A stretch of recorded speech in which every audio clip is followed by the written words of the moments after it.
Hello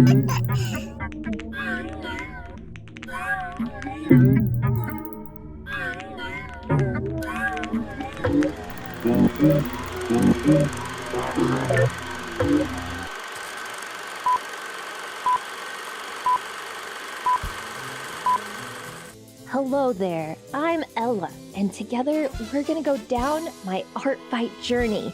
And buckle your seatbelts, cause we're in for a wild ride. I have timestamps all throughout this video if you want to skip around to different parts I talk about. I will be talking about last year's Artfight, the planning of this year, my goals and hurdles I jumped over, and all the art I made. And then there's gonna be a little reflection of how I thought everything went at the end. But let's get into it. This was my second year of Artfight, and oh boy was I excited. But let's hold our horses and quickly go over my first year.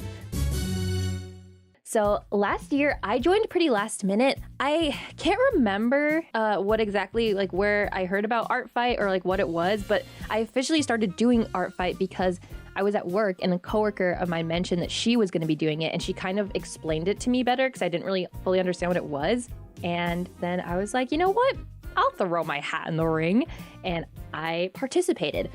When I found out like fully what Artfight was, I was pretty excited because back in the day when I was more active on Instagram, during the time when like Danganronpas were at like an all-time high, I actually would browse people's Danganronpa OCs and draw them and send it to them. So I feel like that's basically kind of what Artfight is almost, but it's like gamified because you get points and stuff. So I was all in. My first year wasn't anything crazy. I did 15 drawings total. All my characters were from Friendly Facade, the game that me and Robbie are making, but I also had some JoJo OCs and my Blue Lock OCs, as well as my cousin's Alien OC that I helped him make. Overall though, my page was pretty lackluster. I didn't even have a bio. It was literally just a picture lineup of all the Friendly Facade characters, and I was like, these are my Friendly Facade characters. So this year, when I saw people on TikTok planning in advance for their characters and their pages, I was struck with inspiration. Yes, this year, this year will be different. No holding back. So I was gonna go all out. I began planning around early May, starting with my page. I wanted it to show off my interests, but not be too long. I usually try to read everyone's bios, but sometimes I do have to skim since I'm just looking at so many at a time. And I thought maybe people were similar to me, so I wanted everything to be like very easily digestible. And I went through many iterations. I literally would edit it like every single day until I finally landed on the one I wanted. But then this was the first hurdle. This is when I got a bit overzealous. I saw that people were linking their Toyhouse page, and I had never heard about it before. So when I was looking into it, I thought it was so cool, and I was like, sign me up. But then I hit a roadblock. I found out when I went to the website that you needed a code to actually get in. And it made sense, but I was like, oh, how am I gonna get this code? And I was looking into it, and it looks like people who already are on the page are able to give a code. It's kind of like, what's the website, like VGen, like the place they have commissions. So since I had to get a code, I had to ask someone for it. I joined some Discords and I got scared, but then finally I found people on TikTok mentioning that they had some codes, and I reached out to them and I got one. So shout out to that person that gave me the code. I was very honored. Honestly, this whole Artfight prepping helped me get over a lot of my nerves when it came to asking for help too.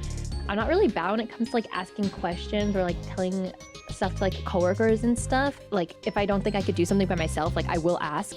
But when it comes to stuff like this, I always choose the more complicated path, like spending hours like researching it myself or like looking instead of just like going and asking someone for it. And that's so much simpler and easier. So I'm gonna try to take that knowledge with me. But who knows?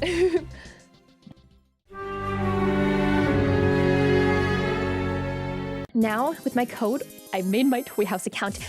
I can add so many more pictures, like, of references for my character. I was gonna add cute music that related to the character. I have character theme songs for the character, so I was gonna put that in there. But then that's when I ran into my next hurdle. There was coding involved. Well, good thing I know someone that codes, except it was HTML. I took an HTML class like years ago, but I honestly did so bad at that class. I passed it because I don't know, but like I didn't understand anything that I was doing. And Robbie doesn't specialize in HTML, so I was like, ah. But then I was able to find some templates that people made that I could edit myself. And this part took me literal days to figure out. I honestly felt like really stupid trying to edit people's code. I was following tutorials and I literally made one fail error that caused me so much problems. And I did this literally took a whole day to figure out. So I was putting the code in this thing called, it was circled a journey or something, and I was testing it because people mentioned using that to live test your code. And the music button to play the music wasn't working no matter what I did. And Robbie actually did help with a lot of it because I kept messing up and I would just show him and he'd somehow be able to figure out the mess of what was happening. But even when he fixed it, when I brought it over, it still didn't work because I kept doing wrong things that came with enable/disable WYSI, WYG, and because I didn't understand it. So literally just literally clicked the button, saved it, but I was stupid. That's what made me go on my side quest of learning HTML myself. I took a bunch of quizzes and tests and actually got some really helpful websites to help me learn. So at one point I was able to understand what the code meant, what it was I was editing stuff, which was really helpful. But in the end, I took a break and I didn't end up finishing it because I got distracted by something else. But by the time the next Artfight rolls around, that'll be next year's goal, is having everyone's Toyhouses finished, hopefully.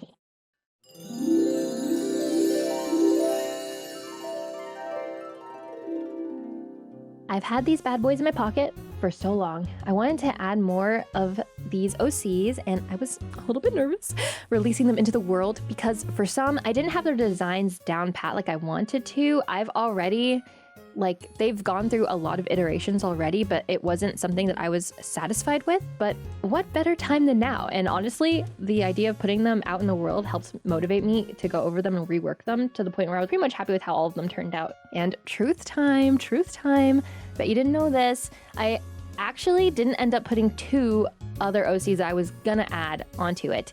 I did get their designs done. I just didn't end up putting them on for some reason, but that'll also be for next year. So hold your horses for them. Get excited. The last thing I had prepped was bookmarking characters, but my bookmarks were getting really messy and some of the bookmarks were from last year. So I decided to put people's OCs that I wanted to draw into a PowerPoint or Google Slides with a list of ideas I had for some of them.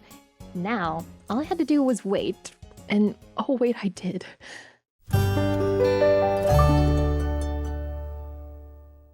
And finally, it was the first day of Artfight. I cleared up so much time in my schedule for this. I will not lie, I literally reduced my work hours because I wanted more time to draw. While simultaneously, I was looking for a second job. I got a little crazy during July, because during that month of June, while I was waiting for Artfight to start, I got hyper fixated on apartment hunting and looking at apartments and making spreadsheets on apartments and making apartment layouts and sims and stuff. So I was like, ooh, if I get a second job, I can start saving for my apartment. And I'll make a video about that because that journey was so fun. But I actually did almost get another job, but I stopped myself. But I did end up getting another job at the end of July. But anyways, my art goal for how many drawings I wanted to do was 50. I wanted to do at least 50 drawings because last year I did 15. So I went in knowing that sometimes I'd have to do multiple a day. And on my first day, I was able to get 5 done. Yeah! And I was pretty proud of all of them too. During my Artfight time, I need to have as little distraction as possible. So as the days continue, I wanted to put stuff on in the background that I already seen before. So I started watching Good Mythical Morning to the point where I was scrolling on my YouTube recommended and it was literally just GMM and I was like, oh my goodness. I also tried to get experimental on every single one, trying new techniques, going for a different vibe than I normally do.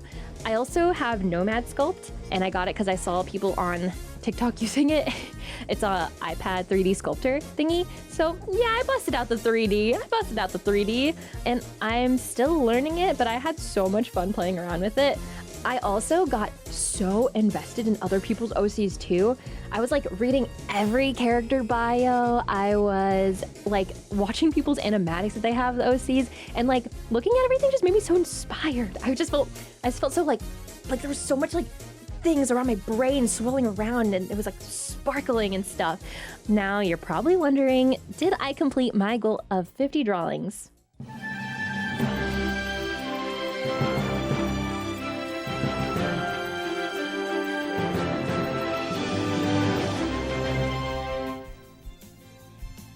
I actually did. And I only did it in the span of 13 days, actually. I was pretty surprised. I thought it'd be down to the wire, but I think it was because literally every hour of the day I was art fighting. I would do it right before I go to sleep. to the waking hours of the morning. When I was at an amusement park with my family, I art fighted in the car. I did it when I was gaming. If I died in between like respawn time, I would bust out my iPad and just draw a quick line and go back to gaming. When I went out to eat, and yes, I even drew at work during breaks.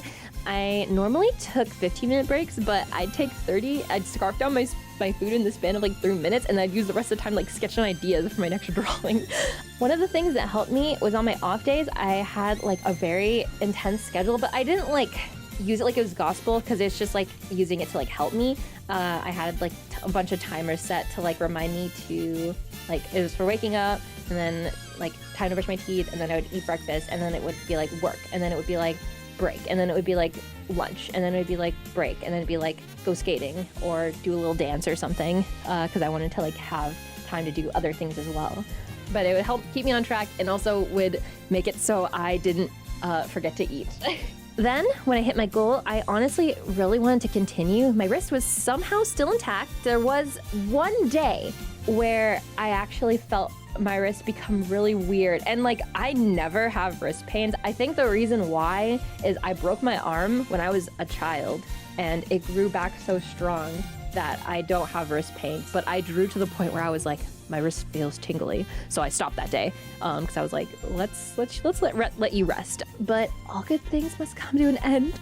As much as I wanted to continue, the reason I had to stop after I hit my goal 2 was Friendly Facade was calling to me, and Robbie had written stuff for the newest chapter, and I knew I must return to my duties. But I still want to revenge people, so if anyone revenged me, I would attack them. That was my rule that I gave myself. I also just want to say that I was so thankful for all the attacks I got, every single one of them. They were so amazing.